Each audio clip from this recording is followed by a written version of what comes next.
Ciao ragazzi, oggi vedremo come installare un SSD in un iMac del 2009. Durante lo smontaggio andrò avanti un po' veloce. Iniziamo.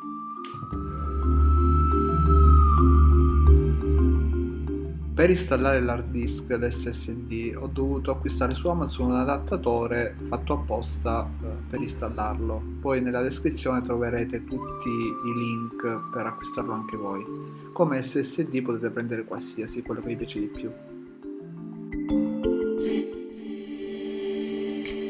Quando avete tolto tutte le vite del display dovete ricordarvi che ci sono tre connettori da staccare, che vi li faccio subito vedere, e andremo ad installare adesso l'SSD al posto in pratica del lettore CD.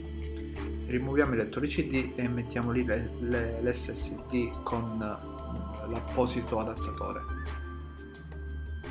Nel caso comunque vi serve il lettore CD, potete comprare su Amazon, su altri siti, gli adattatori che in pratica vi danno un lettore CD USB, vi danno un supporto dove fuoriesce il cavo USB e si può collegare tranquillamente all'USB, e quindi avete un lettore CD esterno in questo caso.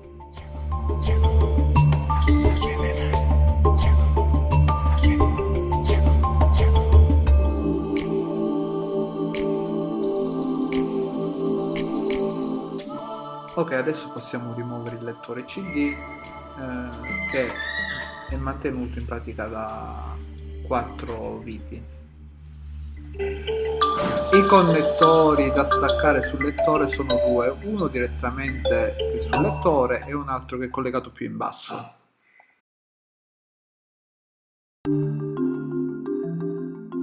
Una volta rimosso andremo a prendere l'adattatore per l'alloggiamento dell'SSD, mettiamo l'hard disk e andremo direttamente a posizionarlo dove è il lettore CD. Vi ricordo che per posizionarlo dobbiamo eliminare dal lettore CD i supportini in plastica che lo mantengono, e questo piccolo connettore, che in pratica è adesivo, è mantenuto con un adesivo, lo togliamo e lo montiamo sul nostro adattatore. Lo andremo a collegare dove era collegato precedentemente, in basso, e adesso andiamo a rimontare tutto.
Ok, adesso la parte più importante, vediamo se viene rilevato e funziona.